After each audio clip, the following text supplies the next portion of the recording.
বিশ্বকর্মা পুজোকে কেন্দ্র করে জলপাইগুড়ির বাজার জমজমাট, কিন্তু প্রতিমার দাম বাড়ায় খানিকটা চিন্তায় কপালে ভাঁজ পড়েছে ক্রেতাদের।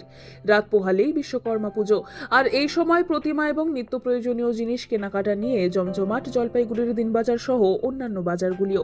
এদিন সকাল থেকেই জলপাইগুড়ির বাজারগুলিতে ক্রেতাদের উপচে পড়া ভিড় নজর কেড়েছে। আকাশ মেঘলা থাকলেও ক্রেতাদের উৎসাহে একেবারেই ভাটা পড়েনি। পুজোকে কেন্দ্র করে প্রতিমা থেকে ফল, সবজি, ফুল থেকে শোভা সামগ্রী সবকিছুরই বিক্রি বেড়েছে। তবে ক্রেতাদের চিন্তা বাড়িয়েছে প্রতিমার দাম।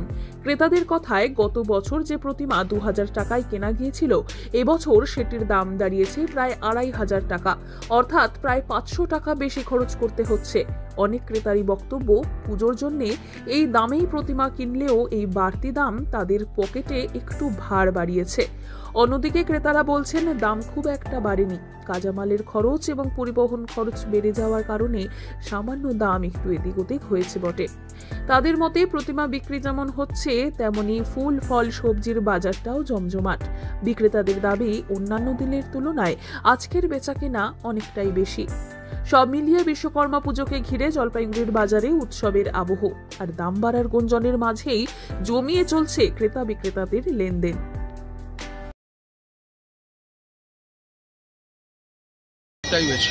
গত বছর যে প্রতিমা 1000-1200 টাকায় কিনেছি, এবার সেটাই কিনলাম 1800 টাকা, 2000 টাকা চাইছি। প্রচুর, ওরাও বলছে জিনিসপত্রের দাম বেড়েছে, সেই কারণে এই জিনিসের দাম অনুযায়ী ওরা প্রতিমার দাম বাড়িয়েছে। একবারই তো বাড়িতে পুজো হয়, বিশ্বকর্মা পুজো, সেই জন্য খারাপ লাগলেও কিছু উপায় নেই, নিতে হচ্ছে।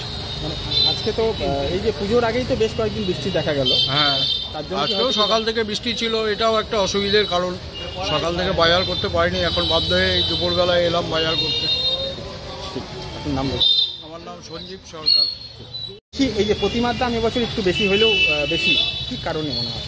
এটা বেশি বলা যায় না। শিল্পীর যে পরিশ্রম, তার পারিশ্রমিক হলে এটাও দাম না। যেটা 1800 টাকা দিল দাদা, ওটা 2500 টাকা হলে ওনা নিতে পারে। কিন্তু আমরাই অবধ মানুষ, বছরে একদিন পূজা করবে, একদিনে 2000 টাকার মাল আমি 1500 টাকায় বিক্রি করি। আমরা অবধ না, আপনারা আমাদের বিদ্যা বুদ্ধিটাও লোপ পাই আছে, তো তাই। তা নাহলে দুনিয়ার ব্যবসায়িক, পৃথিবীর শ্রেষ্ঠ ব্যবসায়িক, প্রথম ব্যবসায়িক হল মৃৎশিল্প, তারা অধঃপতনে আছে। মূল কারণ কি? মূল কারণ হলো আমাদের শিক্ষার অভাব আছে, জ্ঞান বুদ্ধির অভাব আছে। আমরা 1 টাকার মাল 12 আনা বিক্রি করতে পারি, 1 টাকার মাল 5 টাকা চাইতে পারি না।